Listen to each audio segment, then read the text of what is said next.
Hey,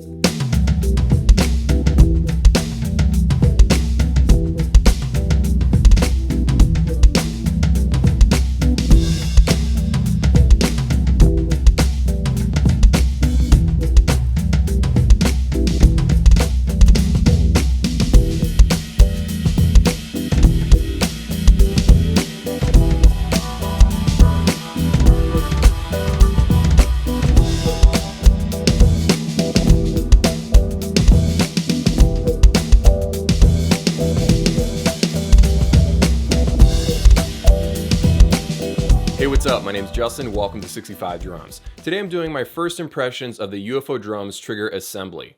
Now, for those of you that have been into electronic drums for a while, you've probably seen this company on eBay, and this exact trigger that I'm using right now, this design's been around since like 2007, so that's like 11 years. So this isn't a new drum trigger, but it's the first time I've actually gotten a chance to try one.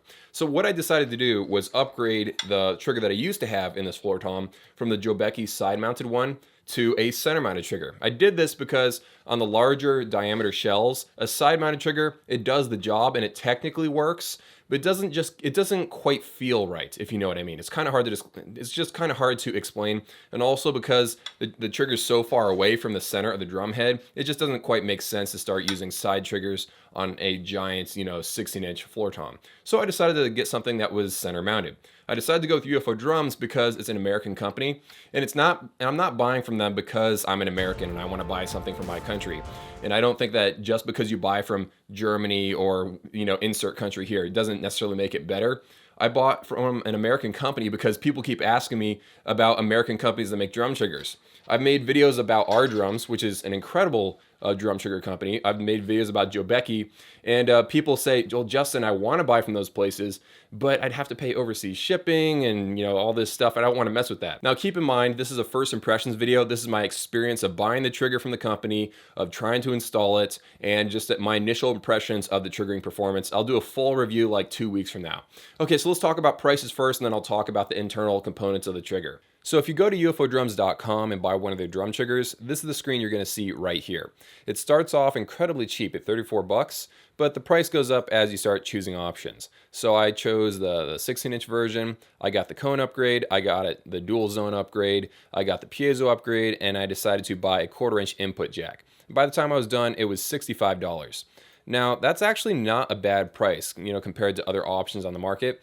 In fact, you could say this is a tad cheaper than some other competitors out there. Now, the problem is, this is a drum trigger assembly. They even say it right here. They're not hiding anything. You got to put it all together yourself. This is incredibly important, and they make you actually wire everything to the input jack yourself. They make you stick the piezo on top of the trigger assembly. They make you, put the piece of foam on top of that. So keep that in mind. This thing is a big time suck. You got to learn how to do all this stuff. Like someone new to electronic drums, they won't really have any idea what any of this means. Why would I buy this versus this right here? They don't really explain. I knew just based on previous experience with other drum triggers that you'd want it on an L-mounted bracket just so it's easier. Also down here, why would I want to buy the 35 millimeter piezo versus the 27 millimeter? Is it more sensitive? I don't know. The website doesn't tell me. And then down here, why do I have to pay for a 1/4-inch input jack? That should come with it. So I ended up buying this one right here that you see in the photo. And, I'm not exactly happy with this one. I don't feel like that's what would, come on a professional drum trigger. I wish I'd bought this one. It was only an extra $2 or so, the long stem version. So I wish I'd bought this, but I didn't. So there's a lot of options here. I am very happy that they give you so many different ways to customize your drum trigger. I don't really know of many drum companies that will let you choose all this stuff. UFO drums, apparently, I think they're the only ones that give you this many upgrade options. But the problem is, this is kind of confusing. If you look for a video on like all the upgrade options and what different things might mean, they don't really have a video on that. They don't actually have a single photo of the drum trigger inside of an actual drum, even though they've been making this trigger for like 11 years now. They do have a video from someone else talking about a kick drum, but they don't have a single, photo of one of their triggers inside of an actual snare drum. So yeah, that's a little strange. Also, it makes it hard to put together because you have to follow an 8-page PDF document with diagrams, but it would have been a lot easier if I'd seen a video of a guy actually putting it in the drum himself. If they show a video of a guy, wiring everything to the input jack himself, that would have been a lot easier to, do the install if there was an actual video. Now, don't get me wrong. I'm not trying to complain against the drum trigger. I just wish that it was a little more clear on what all these options do for you. And also, I wish there was a video showing you how to install stuff. Okay, so now it's time to talk about the components of the trigger itself. So the first thing you get is this big old, cross beam. This thing is very, very heavy. It's made out of solid steel, and it's got these mounted L brackets on either side of it, obviously, so you can, mount it to your drum shell. And those mounting brackets, this is a very smart decision on their part. They put a little piece of rubber there to sort of avoid, crosstalk or like bad vibration, so you get better triggering results. And then also they make it so you're supposed to mount the piezo on this little post, this little rod that goes up and down. So you can make little micro adjustments even after it's already installed in your drum. You can make little micro adjustments to this rod, and you don't have to use screwdrivers, slide the trigger assembly up and down, up and down. So that was a pretty smart feature as well. And like I said earlier, I made this into a dual zone setup, so rim and drum head. And then of course I bought the upgrade that lets me have the piezo mounted to an L bracket right there.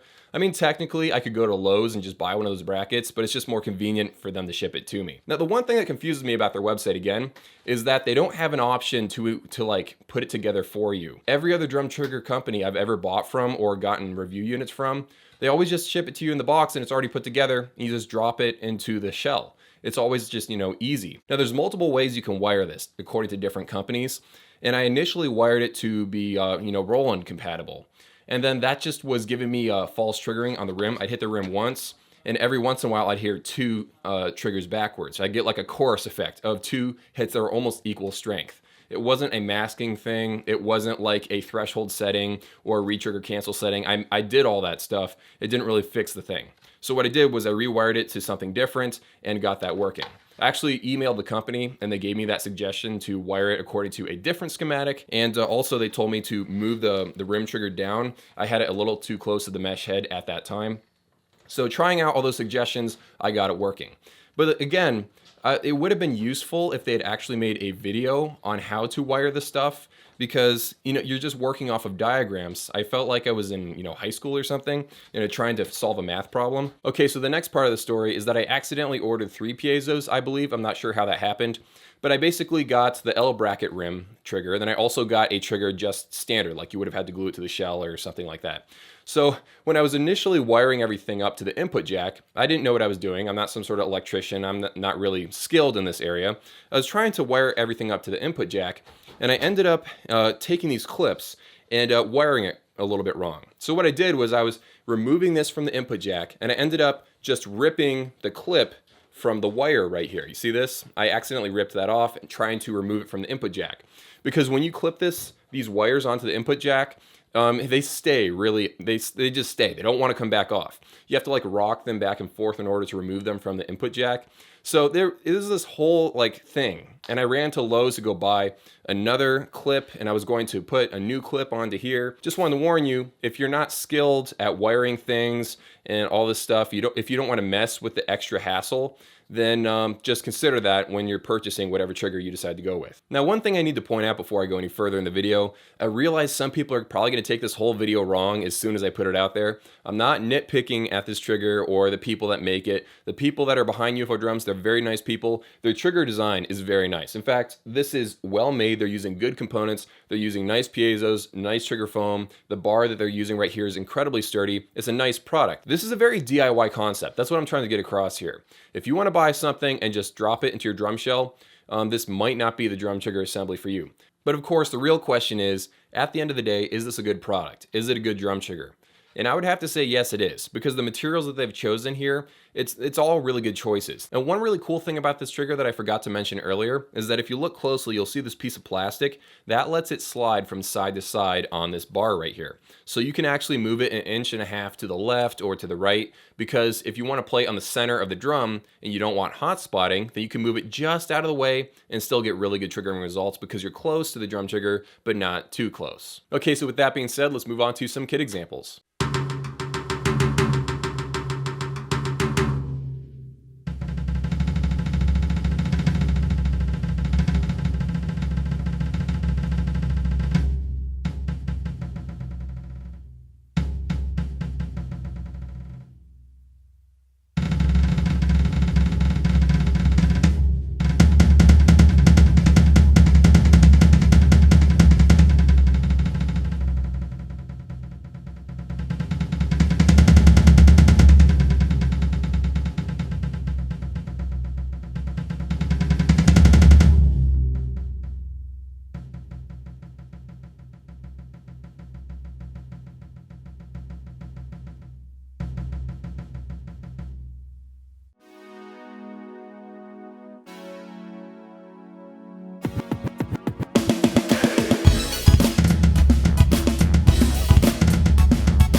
keep in mind this is still a first impressions video. I'll be doing an update like a month from now where I'll give my final thoughts on whether or not it's worth buying.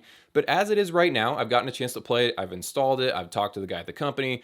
These are my initial thoughts on it. Number one, this drum trigger is at a decent price. Number two, it's got good materials.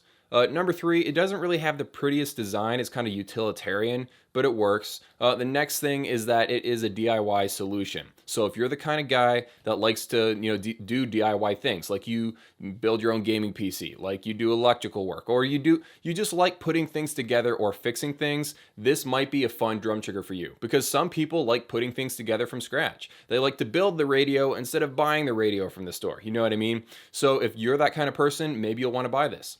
And if you're the kind of person that wants to buy a ready-made solution that just works and you put it in your drum, you adjust some trigger settings and you're good to go, then this is not the drum trigger for you. And that's why it's called a drum trigger assembly and not a drum trigger, because it's not a drum trigger until you put it together yourself. And now you have an idea of whether or not it's for you. Hope you guys have an amazing day. Remember to hit that subscribe and like button, and I'll see you in a few.